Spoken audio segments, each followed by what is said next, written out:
Hello दोस्तों। इस video में हम कॉन्स्टिट्यूशनल बॉडीज के बारे में डिटेल में जानेंगे। क्या होती हैं, कैसे बनती हैं और उनका रोल क्या है। साथ ही हम स्टैट्यूटरी और एग्जीक्यूटिव बॉडीज का भी फर्क समझेंगे। ये टॉपिक एसएससी और अन्य कॉम्पिटिटिव एग्जाम्स के लिए बहुत इंपॉर्टेंट है, इसलिए हम सिंपल लैंग्वेज में सब कुछ एक्सप्लेन करेंगे।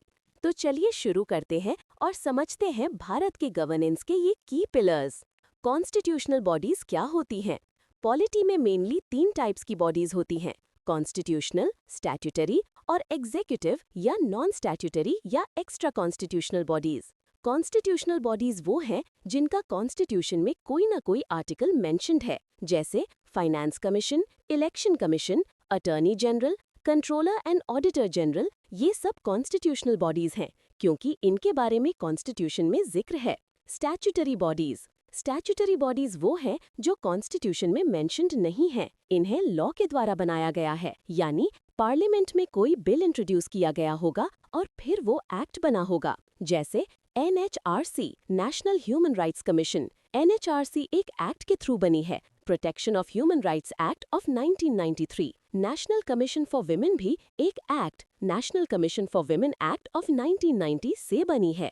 एग्जीक्यूटिव बॉडीज वो हैं जो ना तो कॉन्स्टिट्यूशन में मेंशन्ड है और ना ही किसी एक्ट से बनी है। इन्हें एग्जीक्यूटिव रेजोल्यूशन के द्वारा बनाया गया है। For example, NITI Aayog. नीति आयोग का जिक्र ना तो कॉन्स्टिट्यूशन में है और ना ही ये किसी एक्ट से बनी है। Planning commission 5 year plans implement करता था। मोदी गवर्नमेंट ने प्लानिंग कमीशन को अबॉलिश करके नीति आयोग को बना दिया। गवर्नमेंट ने ये किया, पार्लियामेंट ने नहीं। इसलिए नीति आयोग ना तो कॉन्स्टिट्यूशनल है और ना ही स्टैट्यूटरी। इसी वजह से गवर्नमेंट के लिए इसको रिपील करना आसान था। अगर ये कॉन्स्टिट्यूशन में मेंशन होता तो मुश्किल होता। कॉन्स्टिट्यूशनल बॉडीज अटॉर्नी जनरल एजी। आर्टिकल 76 में अटॉर्नी जनरल का जिक्र है। ये देश के सबसे बड़े लॉ ऑफिसर माने जाते हैं, यानी सेंट्रल गवर्नमेंट के लॉयर। प्रेसिडेंट इनको अपॉइंट करते हैं और ये प्रेसिडेंट की मर्जी तक ऑफिस में रहते हैं। इनका कोई फिक्स्ड टेन्योर नहीं होता। इनकी क्वालिफिकेशन सुप्रीम कोर्ट जज की क्वालिफिकेशन के बराबर होनी चाहिए। सैलरी और सर्विस कंडीशंस भी प्रेसिडेंट द्वारा डिटर्मिन की जाती हैं। इनकी ड्यूटी है गवर्नमेंट को लीगल मैटर्स पर एडवाइस करना। ये सुप्रीम कोर्ट और हाई कोर्ट में गवर्नमेंट ऑफ इंडिया को रिप्रेजेंट करते हैं। इन्हें इंडिया की किसी भी कोर्ट में ऑडियंस का राइट है। ये पार्लियामेंट्री प्रोसीडिंग्स में पार्टिसिपेट कर सकते हैं, लेकिन वोट नहीं कर सकते क्योंकि ये किसी भी हाउस के मेंबर नहीं होते। पार्लियामेंट्री प्रिविलेजेस भी एजी को अवेलेबल होते हैं। पहले अटॉर्नी जनरल MC सेटलवाड़ थे। Current attorney general R Venkat Ramani हैं। Constitutional bodies controller and auditor general CAG। Article 148 से 151 में CAG का जिक्र है। CAG एक सिंगल मेंबर बॉडी है। ये public purse, consolidated fund of India के गार्डियन माने जाते हैं। ये पब्लिक अकाउंट्स कमेटी के गाइड और फिलोसोफर भी होते हैं। CAG Indian audit and accounts department के हेड होते हैं। प्रेसिडेंट इनको अपॉइंट करते हैं। इनका फिक्स टेन्योर 6 साल या 65 साल होता है, जो भी पहले आए। इनका रिमूवल सुप्रीम कोर्ट जज के रिमूवल के बराबर होता है। CAG रीअपॉइंटमेंट के लिए एलिजिबल नहीं होते। पार्लियामेंट सैलरी डिटर्मिन करता है।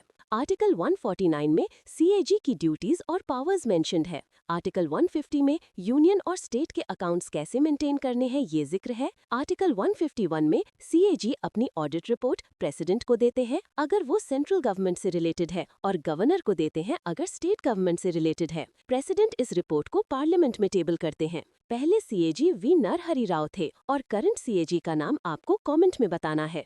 Constitutional bodies election commission of India. Article 324 से 329 में इलेक्शन कमीशन ऑफ इंडिया का जिक्र है। ये पार्ट 15 में आता है। इलेक्शन कमीशन एक परमानेंट और इंडिपेंडेंट बॉडी है। इसका काम Lok Sabha, Rajya Sabha, assembly, legislative council, president और वाइस प्रेसिडेंट के इलेक्शंस कंडक्ट करना है। स्टेट इलेक्शन कमीशन पंचायत और नगर पालिका के इलेक्शंस कंडक्ट करता है। जब इलेक्शन कमीशन बना था तो ये एक सिंगल मेंबर बॉडी थी। 61st कॉन्स्टिट्यूशनल अमेंडमेंट से वोटिंग एज 21 से 18 हुई। उसके बाद इसको मल्टी मेंबर बॉडी बनाया गया। अब इसकी कॉम्पोजिशन 1+2 है, यानी एक चीफ इलेक्शन कमिश्नर और 2 election commissioners. Current chief election commissioner Rajiv Kumar हैं। Other election commissioner Gyanesh Kumar और SS हैं। प्रेसिडेंट इनको अपॉइंट करते हैं। टर्म 6 साल या 65 साल होता है। इलेक्शन कमीशन के पास एडमिनिस्ट्रेटिव, एडवाइजरी और क्वाजी जुडिशियल पावर्स होती हैं। इनका रिमूवल सुप्रीम कोर्ट जज के बराबर होता है।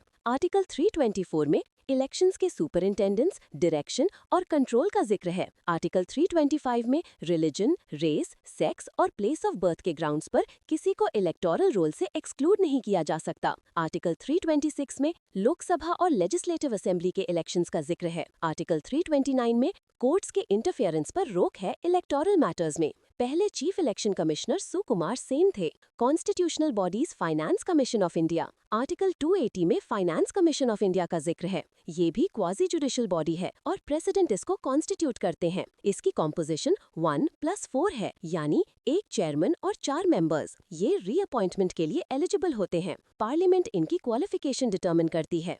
फाइनेंस कमीशन प्रेसिडेंट को रिकमेंडेशन देता है जो बाइंडिंग नहीं होती। इनका फंक्शन है सेंटर और स्टेट के बीच टैक्सेस का डिस्ट्रीब्यूशन करना और स्टेट्स को ग्रांट्स कैसे दी जाए ये डिसाइड करना। पहले फाइनेंस कमीशन के हेड के.सी. नियोगी थे। 15th फाइनेंस कमीशन के हेड N.K. सिंह थे और 16th फाइनेंस कमीशन के हेड अरविंद पनागरिया होंगे। Constitutional bodies national commission for scheduled castes (NCSC). पहले इसको स्पेशल ऑफिसर कहा जाता था। 65th अमेंडमेंट ने इसको ऑफिसर से कमीशन बनाया। 89th अमेंडमेंट ने NCSC और national commission for scheduled tribes को सेपरेट किया। आर्टिकल 338A में NCST का जिक्र है। 102nd कॉन्स्टिट्यूशनल अमेंडमेंट से national commission for backward classes को कॉन्स्टिट्यूशनल स्टेटस मिला। इसकी कॉम्पोजिशन चेयरमैन, वाइस चेयरमैन और 3 मेंबर्स की होती है। Constitutional bodies public service commission. Public service commission में UPSC, स्टेट PSC और जॉइंट पब्लिक सर्विस कमीशन शामिल है। JPSC कॉन्स्टिट्यूशनल बॉडी नहीं है। पार्लियामेंट इसको एक्ट के थ्रू बनाता है। आर्टिकल 315 से 323 में PSC का जिक्र है। अपॉइंटमेंट प्रेसिडेंट करता है और टर्म 6 साल या 65 साल होता है UPSC और JPSC में। स्टेट PSC में टर्म 6 साल या 62 साल होता है। रेजिग्नेशन UPSC और JPSC वाले प्रेसिडेंट को देते हैं और स्टेट PSC वाले गवर्नर को। रिमूवल सिर्फ प्रेसिडेंट कर सकते हैं। आर्टिकल 320 में फंक्शंस का जिक्र है, जैसे एग्जाम्स कंडक्ट करना। UPSC के एग्जाम्स है civil services exam, CDS exam, CAF assistant commandant exam, NDA exam. Non constitutional bodies, statutory bodies. Statutory bodies law के थ्रू क्रिएट किए जाते हैं, किसी एक्ट के थ्रू, जैसे NHRC। RTI एक्ट से बनी central information commission, national commission for women, central vigilance commission, Lokpal and Lokayuktas. Non constitutional bodies executive bodies. Executive bodies government के द्वारा बनाए जाते हैं एग्जीक्यूटिव रेजोल्यूशन के थ्रू, जैसे CBI, law commission, NITI Aayog. CBI Delhi special police establishment act of 1946 से power derive करता है। लॉ कमीशन 1955 में बना था post independence. First law commission के चेयरमैन थॉमस बैबिंगटन मैकॉले थे बिफोर इंडिपेंडेंस। नीति आयोग 1 जनवरी 2015 को बना था और इसने प्लानिंग कमीशन को रिप्लेस किया। इसके चेयरमैन प्राइम मिनिस्टर होते हैं और वाइस चेयरपर्सन सुमन बेरी है। CEO BVR सुब्रमण्यम है। इंटरस्टेट काउंसिल और जोनल काउंसिल। आर्टिकल 263 में इंटरस्टेट काउंसिल का जिक्र है। प्रेसिडेंट इसको एस्टैब्लिश करता है। सरकारिया कमीशन ने इसको परमानेंट बॉडी बनाने की रिकमेंडेशन दी थी। इसकी कॉम्पोजिशन में प्राइम मिनिस्टर चेयरमैन होते हैं, chief ministers of all states और UTs with legislative assemblies members होते हैं और 6 यूनियन मिनिस्टर्स जो PM नॉमिनेट करते हैं वो भी मेंबर्स होते हैं। जोनल काउंसिल कॉन्स्टिट्यूशनल बॉडी नहीं है। ये स्टेट्स रीऑर्गेनाइजेशन एक्ट ऑफ 1956 के अंडर बना है। टोटल 5 जोनल काउंसिल्स हैं। नॉर्थ ईस्ट काउंसिल का अलग एक्ट है, north eastern council act of 1972। Zonal council के चेयरपर्सन होम मिनिस्टर होते हैं और वाइस चेयरपर्सन CM होते हैं रोटेशनल बेसिस पर। Thanks for watching. वीडियो अच्छा लगा तो लाइक करो, फ्रेंड्स के साथ शेयर करो और चैनल सब्सक्राइब करो। अपने क्वेश्चंस और फीडबैक कमेंट्स में भेजो। SSC प्रेप के लिए बेस्ट ऑफ लक। अगले वीडियो में मिलते हैं।